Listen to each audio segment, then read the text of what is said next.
YouTube family, എൻ്റെ ഇന്നത്തെ video കാണുന്ന എൻ്റെ വ്യൂവേഴ്സ്, എൻ്റെ സബ്സ്ക്രൈബേഴ്സ്, ഇതൊരു ടൈംലെസ് റീഡിംഗ് ആണ്. ഫസ്റ്റ് ടൈം വീഡിയോ കാണുന്നവർക്ക് ഞാൻ പ്രിയങ്ക പ്രകാശ്, ഞാനൊരു ക്ലയർ വോയന്റ് ആണ്, ടാരറ്റ് കാർഡ് റീഡർ ആണ്. അതുകൊണ്ട് തന്നെ ഇന്ന് നിങ്ങൾക്ക് നിങ്ങളുടെ മനസ്സിൽ നിങ്ങൾക്ക് ഇഷ്ടമുള്ള ഒരു പേഴ്സൺ, ഒരു ഫ്രണ്ട് ആവാം, നിങ്ങളുടെ ലവർ ആവാം, നിങ്ങളുടെ റിലേഷൻഷിപ്പിൽ ഇരിക്കുന്ന ഏതൊരു വ്യക്തിയും ആകാം, ആ ഒരു പേഴ്സൺ നിങ്ങളെ കുറിച്ചിട്ട് എന്താണ് വിചാരിക്കുന്നതെന്ന് ഞാൻ ഒറാക്കിൾ കാർഡ്സ് യൂസ് ചെയ്തിട്ട് നിങ്ങൾക്ക് വേണ്ടി നോക്കാൻ പോവാണ്.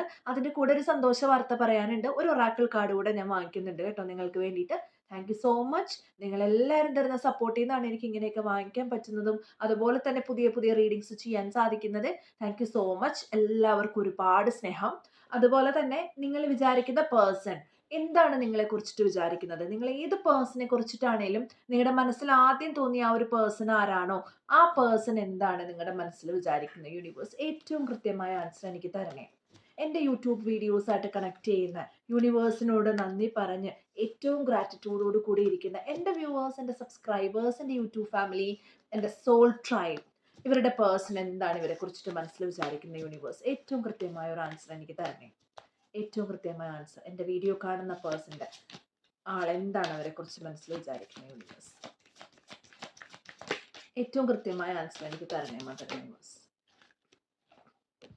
നിങ്ങളുടെ പേഴ്സൺ ഇപ്പോൾ ഒരു റണ്ണർ എനർജിയിലാണ് ഇരിക്കുന്നത് കേട്ടോ. കണ്ടോ, റണ്ണർ എനർജിയിൽ ഇരിക്കുന്ന പേഴ്സൺ ആണ്. പക്ഷേ ഇപ്പോൾ അവർക്ക് ഇനിയും ഓടാൻ വയ്യ എന്ന് പറഞ്ഞിട്ടിരിക്കുകയാണ്. ആക്ച്വലി നിങ്ങളുടെ പേഴ്സൺ റണ്ണറാണ്, പക്ഷേ ഇനി അവർക്ക് ഓടാനായിട്ട് വയ്യ. അവർ ഓടി മടുത്തിട്ടുണ്ട്. എൻ്റെ ഈ വീഡിയോ കാണുന്ന മിക്കവരും സൂക്കിലാല പറഞ്ഞിരിക്കുന്നവരല്ല, അതായത് കരഞ്ഞ് കരഞ്ഞ് കരഞ്ഞ് കരഞ്ഞിരിക്കുന്നവരല്ല.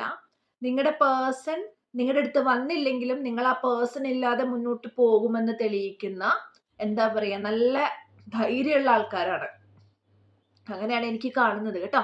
എൻ്റെ വീഡിയോസ് കാണുന്ന എൻ്റെ സ്പിരിച്വൽ ഫാമിലി മിക്കവരും നല്ലപോലെ ധൈര്യത്തോടെ മുന്നോട്ട് പോകുന്നുണ്ട് എന്നുള്ളതാണ് എനിക്ക് മനസ്സിലാവുന്നത്. കാര്യം പേഴ്സൺ റണ്ണർ ആയിരുന്നു, റണ്ണർ ആയിട്ടുള്ള പേഴ്സൺ ഇപ്പൊ തോന്നി തുടങ്ങിയിട്ടുണ്ട് ഇനി ഓടിയിട്ട് കാര്യമില്ല, പുറകെ പോവാൻ നിങ്ങളില്ല എന്ന് ആ വ്യക്തിക്ക് മനസ്സിലായിട്ടുണ്ട്. ആ വ്യക്തി മനഃപൂർവ്വം കുറച്ച് സ്പേസ് കിട്ടാൻ വേണ്ടി ഡിറ്റാച്ച് ചെയ്തതാണ് നിങ്ങളുടെ അടുത്തുനിന്ന് കേട്ടോ.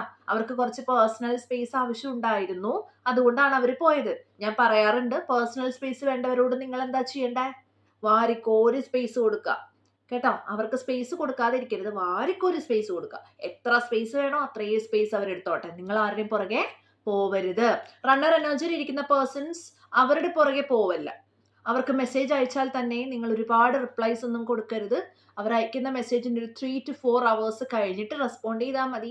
അതൊരു യെസ് അല്ലെങ്കിൽ ഒരു നോ, അതുപോലുള്ള മെസ്സേജസ്, ഒരുപാട് മെസ്സേജസ് ഒന്നും അവർക്ക് കൊടുക്കേണ്ട ആവശ്യം ഇല്ല. നിങ്ങൾ ഒരുപാട് അവരെ കെയർ ചെയ്യുന്നു എന്ന് മനസ്സിലായാൽ വീണ്ടും അവർ എന്ത് ചെയ്യും, ഈ പണി തന്നെ കാണിക്കും. അതിന്റെ ആവശ്യം എൻ്റെ സോൾ ട്രൈബിന്, എൻ്റെ ഫാമിലിക്ക് ഇല്ല. നോക്കിയേ.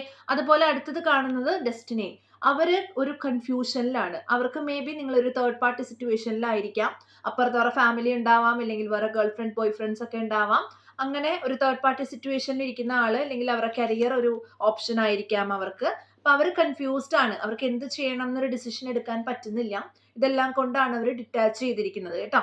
അതുപോലെ തന്നെ നിങ്ങളുടെ ഫ്യൂച്ചറിൽ ഒരു കമ്മിറ്റ്മെന്റ് നിങ്ങൾക്ക് തരണം എന്നുള്ളത് അവർക്കുണ്ട്. കണ്ടോ, ഒരു കമ്മിറ്റ്മെന്റ് നിങ്ങൾക്ക് ഫ്യൂച്ചറിൽ തരാൻ അവർ ആഗ്രഹിക്കുന്നുണ്ട്. എപ്പോഴെങ്കിലുമൊക്കെ നിങ്ങളെ കണ്ടുമുട്ടാം, എപ്പോഴെങ്കിലുമൊക്കെ എല്ലാം ശരിയായിട്ട് തിരിച്ചു വരാം എന്നാലോചിച്ചിട്ടിരിക്കുന്ന ആളാണ്. കണ്ടോ, റണ്ണറാണ്. ഇപ്പൊ അവർക്ക് ഇനി ഓടണ്ട എന്നുള്ളൊരു മൈൻഡ് സെറ്റിലാണ് അവർ ഇരിക്കുന്നത്. കണ്ടോ, അവർ ഇനി ഒരു കമ്മിറ്റ്മെന്റ് ഫ്യൂച്ചറിൽ തരാം എന്ന് ഓർത്തിട്ടിരിക്കുകയാണ്. കുറച്ച് കഴിഞ്ഞ് വരുന്നുണ്ടാവും. അപ്പോൾ എന്താ ചെയ്യേണ്ടതെന്ന് നിങ്ങളുടെ ഡിസിഷനാണ്. ഇപ്പൊ നിങ്ങളെ ഇട്ടിട്ട് പോയ ആളാണ്, ഇനി വന്നു കഴിഞ്ഞാൽ അവർ വീണ്ടും പോവോ ഇല്ലയോ എന്ന് ഒരു ഉറപ്പില്ല. അപ് ടു യു, നിങ്ങളുടെ തീരുമാനമാണ് അവരെ തിരിച്ചു വേണോ വേണ്ടയോ എന്നുള്ളത് കേട്ടോ. പിന്നെ വേറൊരു കാര്യം എന്ന് വെച്ചാൽ സോൾ കോൺട്രാക്റ്റ് ആണ്. നിങ്ങൾ തമ്മിൽ ഒരു സോൾ കോൺട്രാക്ട് ഉണ്ടായിട്ടുണ്ട്. മേ ബി ഫിസിക്കൽ റിലേഷൻഷിപ്പിലായിട്ടുണ്ടാവാം, ഇല്ലെങ്കിൽ നിങ്ങൾ തമ്മിലുള്ള ഒരു പാസ്റ്റ് ലൈഫ് കണക്ഷൻ, അല്ലെങ്കിൽ അങ്ങനെ എന്തോ ഒരു കണക്ഷൻ നിങ്ങൾ തമ്മിലുണ്ട്. ആ ഒരു സോൾ കോൺട്രാക്ട് ഉണ്ട് കേട്ടോ. ആ ഒരു സോൾ കോൺട്രാക്ട് ബ്രേക്ക് ചെയ്തിട്ടാണ് അവർ പോയിട്ടുള്ളതെങ്കിൽ അവരുടെ അവസ്ഥ വളരെ മോശമായിരിക്കും. ഇത് റിട്രോഗ്രേഡിന്റെ ടൈമാണ്, ഞാൻ പറഞ്ഞിട്ടുണ്ട്. റിട്രോഗ്രേഡിന്റെ ടൈമാണ് ഇപ്പൊ പോയിക്കൊണ്ടിരിക്കുന്ന, മെർക്കുറി റിട്രോഗ്രേഡ് ആണ്. അപ്പൊ ഇങ്ങനെയൊക്കെ പോയിട്ടുള്ളവർക്ക് നല്ല ബുദ്ധിമുട്ടുണ്ടാവുന്ന ഒരു സമയം കൂടെ ആണ് ഈ സമയം എന്ന് പറയുന്നത്. നിങ്ങളിൽ നിന്ന് ഒരുപാട് ലെസൺസ് അവർ പഠിക്കുന്നു എന്നുള്ളതാണ് ഇപ്പൊ എനിക്ക് കാണുന്നത് കേട്ടോ. അവർക്ക് ഇനിയും ഓടാൻ താല്പര്യമില്ല. എന്തൊക്കെയോ ഈഗോ കാരണോ ഇഷ്യൂസ് തേർഡ് പാർട്ടിയൊക്കെ കാരണം പോയിട്ടുള്ളവരാണ്. ഇനി അവർ ഓടി ഓടി മടുത്തിട്ടുണ്ട്. പക്ഷെ സ്റ്റിൽ അവരെന്താണ്, കൺഫ്യൂസ്ഡ് ആണ് കേട്ടോ. അവർക്ക് ഫ്യൂച്ചറിൽ വരണം എന്നുണ്ട്. അവർക്ക് ഇഷ്ടമുള്ളപ്പോൾ വരാൻ പോവാം എന്ന് പറഞ്ഞാൽ നിങ്ങൾ എന്താണ്, വഴിയമ്പലം അല്ല. അതുകൊണ്ട് അവർ വരുമ്പോൾ അവർ ഫുൾ റിഗ്രറ്റോട് കൂടിയിട്ട് നിങ്ങളോട് ശരിക്കും ചെയ്ത തെറ്റുകൾ മനസ്സിലാക്കി വന്നാൽ മാത്രം അക്സെപ്റ്റ് ചെയ്താൽ മതി. അല്ലാതെ ഒരു കാര്യവശാലും അവർ അക്സെപ്റ്റ് ചെയ്യാൻ പോകരുത്. പേഴ്സണൽ റീഡിങ്സ് വേണ്ടവർക്ക് ഈ കാണുന്ന നമ്പറിൽ ബുക്ക് ചെയ്യാവുന്നതാണ്. അതുപോലെ തന്നെ വീഡിയോ ഇഷ്ടപ്പെട്ടെങ്കിൽ ലൈക്ക് ചെയ്യുക, ഷെയർ ചെയ്യുക, സബ്സ്ക്രൈബ് ചെയ്യുക. ഇനിയും വീഡിയോസ് ആയിട്ട് കാണുന്നവരേക്കും എല്ലാവർക്കും ബൈ.